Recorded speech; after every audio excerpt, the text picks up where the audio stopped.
وكان من دعائه عليه السلام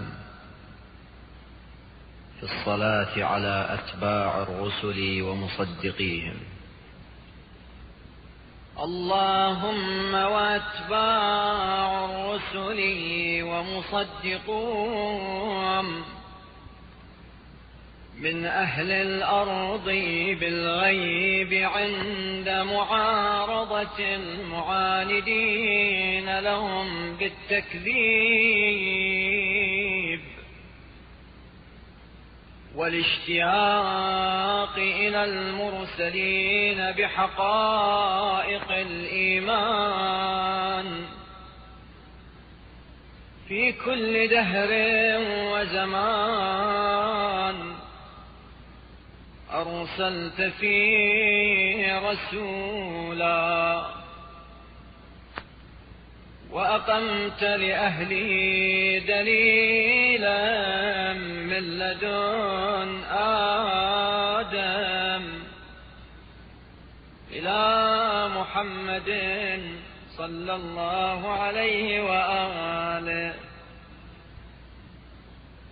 من أئمة الهدى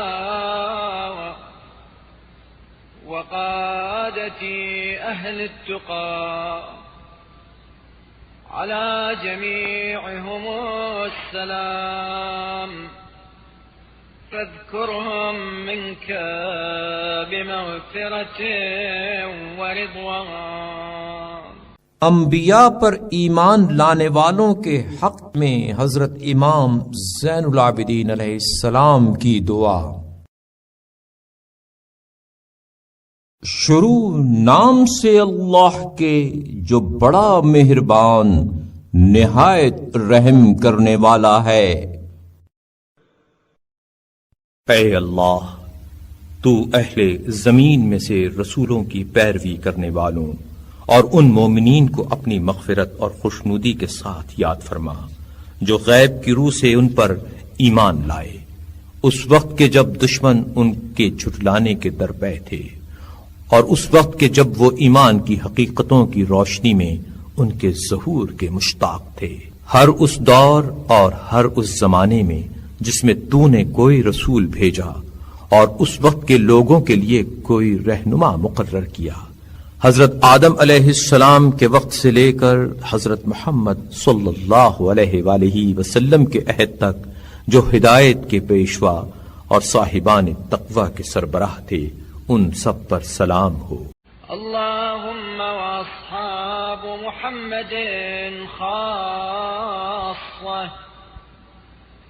الذين أحسنوا الصحابة والذين أبلوا البلاء الحسن في نصره وكانفوا وأسرعوا إلى وفادته وسابقوا إلى دعوته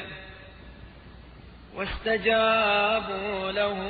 حيث أسمعهم حجة رسالاته وفارقوا الأزواج والأولاد في إظهار كلمته وقاتلوا الآباء والأبناء في تثبيت نبوته وانتصروا به ومن كانوا منطوين على محبته يرجون تجارة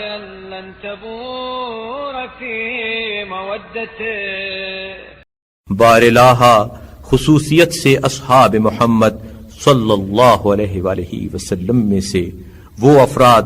जिन्होंने पूरी तरह पैगंबर सल्लल्लाहु अलैहि वसल्लम का साथ दिया और उनकी नुसरत में पूरी शुजाअत का मुजाहिरा किया और उनकी मदद पर कमर बस्ता रहे और उन पर ईमान लाने में जल्दी और उनकी दावत की तरफ सबकत की। और जब पैगंबर ने अपनी रिसालत की दलीलें उनके गोश गुजार की तो उन्होंने लब्बैक कही और उनका बोलबाला करने के लिए बीवी बच्चों को छोड़ दिया और अम्र नबूवत के इस्तेहकाम के लिए बाप और बेटों तक से जंगे की और नबी अकरम सल्लल्लाहु अलैहि वसल्लम के वजूद की बरकत से कामयाबी हासिल की, इस हालत में कि उनकी मोहब्बत दिल के हर रगो रेशे में लिए हुए थे और उनकी मोहब्बत और दोस्ती में ऐसी नफा बख्श तिजारत के मुतवक्के थे जिसमें कभी नुकसान न हो। वल्लज़ीन हजरतहुमुल अशाइर इज़ा तअल्लक़ू बिउर्वतिन वंतफत मिनहुमुल क़राबात إذ سكنوا في ظل قرابته فلا تنس لهم اللهم ما تركوا لك وفيك وأرضهم من رضوانك وبما حاشوا الخلق عليك وكانوا مع رسولك دعاة لك إليك واشكرهم على هجرهم فيك ديار قومهم وخروجهم من سعة المعاش إلى ضيقه ومن كثرت في اعزاز دينك من مظلومهم। और जब उनके दीन के बंधन से वाबस्ता हुए तो उनकी कौम कबीले ने उन्हें छोड़ दिया और जब उनके साये कुर्ब में मंजिल की तो अपने बेगाने हो गए। तो ऐ मेरे माबूद, उन्होंने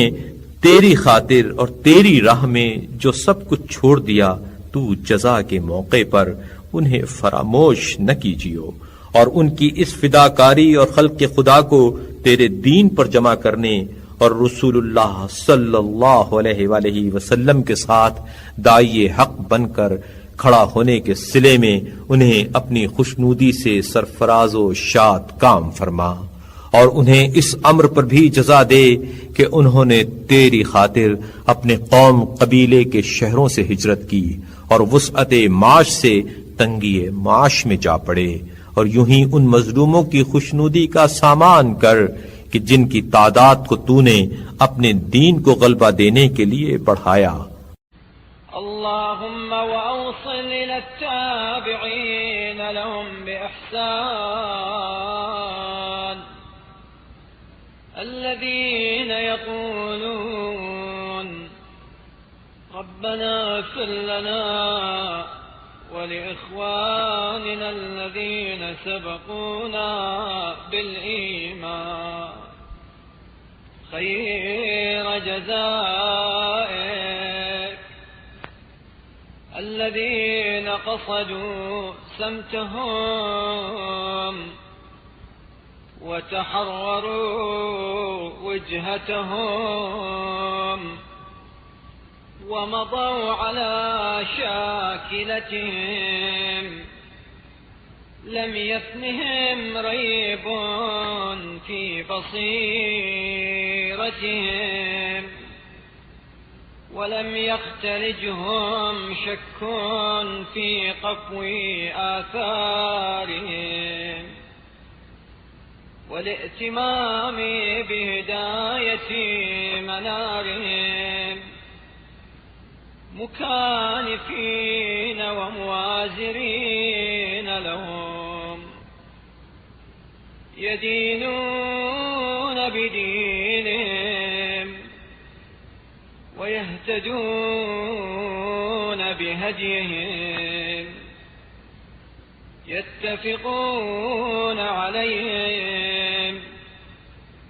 ولا يتهمونهم فيما أدوا إليهم। बार इलाहा,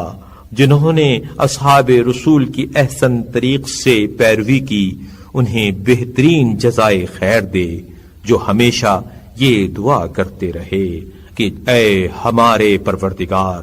تو ہمیں اور ہمارے ان بھائیوں کو بخش دے جو ایمان لانے میں ہم سے سبقت لے گئے اور جن کا مطمع نظر اصحاب کا طریق رہا اور انہی کا طور طریقہ اختیار کیا اور انہی کی روش پر گامزن ہوئے۔ ان کی بصیرت میں کبھی شبہ کا گزر نہیں ہوا کہ انہیں راہ حق سے منحرف کرتا، اور ان کے نقش قدم پر گام فرسائی اور ان کے روشن طرز عمل کی اقتدا میں انہیں شک و تردد نے پریشان نہیں کیا۔ وہ اصحاب نبی صلی اللہ علیہ وآلہ وسلم کے معاون و دستگیر اور دین میں ان کے پیروکار اور سیرت و اخلاق میں ان سے درس آموز رہے اور ہمیشہ ان کے ہم نوا رہے، اور ان کے پہنچائے ہوئے احکام میں ان پر کوئی الزام نہ دھرا۔ اللهم وصل على التابعين من يومنا هذا إلى يوم الدين وعلى أزواجهم وعلى ذرياتهم وعلى من أطاعك منهم صلاة تعصمهم بها من معصيتك وتفسح لهم في رياض جنتك وتمنعهم بها من كيد الشيطان وتعينهم بها على ما استعانوك عليه من بر وتقيهم طوارق الليل والنهار إلا طارقا يطرق بخير وتبعثهم بها على اعتقاد حسن الرجاء لك۔ بار الہا، ان تابعین اور ان کے ازواج اور آل و اولاد اور ان میں سے جو تیرے فرما بردار و مطیع ہیں ان پر آج سے لے کر روز قیامت تک درود و رحمت بھیج، ایسی رحمت جس کے ذریعے تو انہیں معصیت سے بچائے، جنت کے گلزاروں میں فراخی و وسعت دے، شیطان کے مکر سے محفوظ رکھے، اور جس کار خیر میں تجھ سے مدد چاہیں ان کی مدد کر، اور شب و روز کے حوادث سے سوائے کسی نوید خیر کے ان کی نگہداشت کر، اور اس بات پر انہیں آمادہ کرے کہ وہ تجھ سے حسن امید کا عقیدہ وابستہ رکھیں۔ والطمع فيما عندك وترك التهمة فيما تحويه أيدي العباد لتردهم إلى الرغبة إليك والرهبة منك وتزهدهم في سعة العاجل وتحبب إليهم العمل للآجل والاستعداد لما بعد الموت وتهون عليهم كل كرب يحل بهم يوم خروج الأنفس من أبدانها وتعافيهم مما تقع به الفتنة من محذوراتها وكبت النار وطول الخلود فيها وتصيرهم إلى أمن من مقيل المتقين برحمتك يا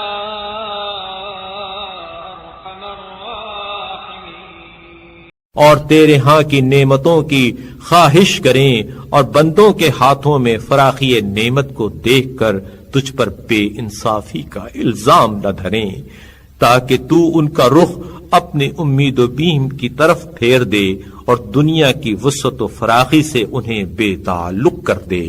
اور عمل آخرت اور موت کے بعد کی منزل کا ساز و برگ مہیا کرنا ان کی نگاہوں میں خوش آئند بنا دے، اور روحوں کے جسموں سے جدا ہونے کے دن ہر کرب و اندوہ جو ان پر وارد ہو آسان کر دے، اور فتنہ و آزمائش سے پیدا ہونے والے خطرات اور جہنم کی شدت اور اس میں ہمیشہ پڑے رہنے سے نجات دے، اور انہیں جائے امن کی طرف